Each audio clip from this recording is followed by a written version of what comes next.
यहाँ भोलिको बिहे छ आजदेखि सुरु भइसक्यो है हाम्रो यहाँ चाहिँ मिठो छ मासु जेठी के पकाएको तपाईँको चाहिँ के काम ठिक छ अरे बाबा मेरो भाउजू भोलिको बिहे आजदेखि सुरु होइन ल ठिक छ यतिकै जानु पर्यो है मेरो भाउजू भात पस्काउनु भएको भात पनि हाम्रो अर्ग्यानिक रहेछ यो के भयो ब्रोइलरको के भयो चारो ओइ तेरो कपाल काट्नु पर्दैन यो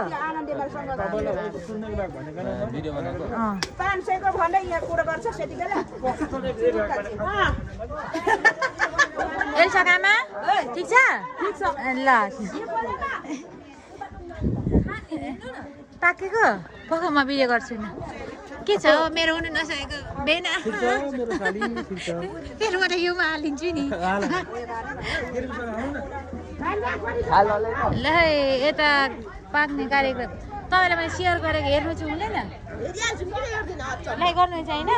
फेरि मामा कस्तो मिठो छ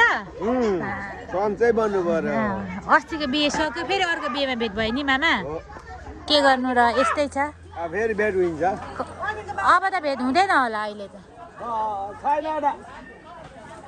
उता कता गयो ल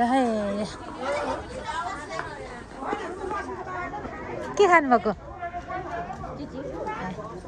यहाँ बेग्लै हो दुईजनाको पार्टी हो यहाँ बेना तपाईँले कहिले खानु लाग्यो भोलिको बिहे आज किन खानुभएको बिहेमा चाहिँ के को माटो बिहेमा भोट लाउन आएको हामी होइन फुबाजु हामी यहाँ काम सघाउन आएको तपाईँ के यहाँ पक्नु है काम सघाउन आएको तपाईँ यहाँ यो जय माटो बनाउनु भएको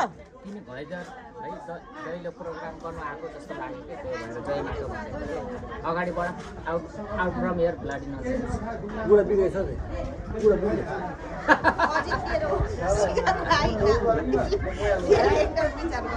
हेर्नु है फेरि यो स्प्राइट पेको कि स्प्राइट स्प्राइट त्यो 3 पानी स्प्राइट होइन के खानु के मासु फुबाजु त हेर्नु मिठो छ फुबाजु मासु पुगेन यत्रो थाल सकिसक्यो रितिसक्यो फेरि ल्याइदिन्छु अर्को फेरि ल्याउनु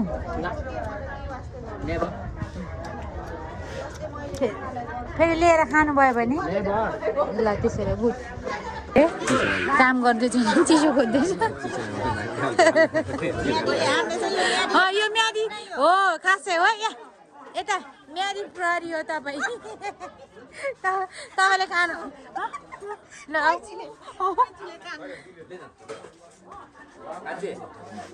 चिसो दिनु अरे हौ बाबु उसलाई भन्नु नि एकजना जसलाई भए पनि यता चाहिँ बेग्लै हो अर्कै ग्रुप हो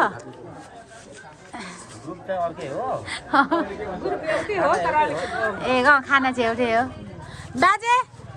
के छ ठिक छ ल ठिक छ है ल दाजु ठिक छ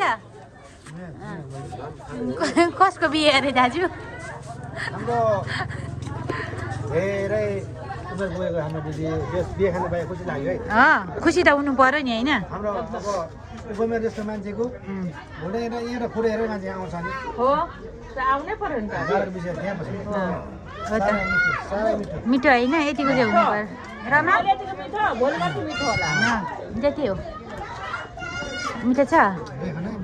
के गर्नु भात मिठो छ भनेको